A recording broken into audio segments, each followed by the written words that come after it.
Tere tulemast Tallinna Kunstigümnaasiumisse. Täna on mul hea meel teatada, et me saame avada Eduinno Labi.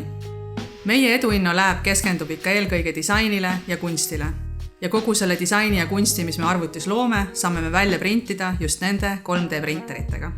Meie õpilased põhikoolis saavad osa huvitundidest, mis on seotud 3D disaini loomisega ja selle väljaprintimisega.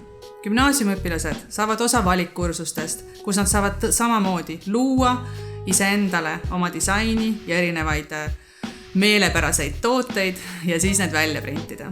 Aga loomulikult me ei soovi, et see teadmine jääks ainult meie kooli. Eduinno Labi mõte ongi just see, et me jagame oma teadmist ja kogemust teiste Tallinna koolidega ja ka teiste Eesti koolidega. Nii et kui see rõõmus COVID-bakter siit ära läheb, siis ootame kõiki õpetajaid koolitustele ja õpilasi osa saama töötubadest.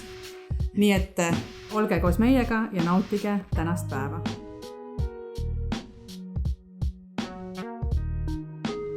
Tere, ma olen Sebastian. Ma olen siin digilaboris tegutsenud juba sellest ajast, kui see meie kooli tekkis. Kuigi tegelikult oli meil veel enne puidude klassis üks veidi kergemat laati orange 3D printer.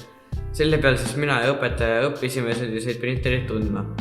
Nagu ikka, siis alguses me midagi ei osanud ja tõmbasime internetist lihtsalt mingid mudeleid alla ja panime printima. Hiljem juba leidsime programmi, milles mudeleid teha ja muuta ja siis hakkasimegi vaikselt kujundama enda mudeleid.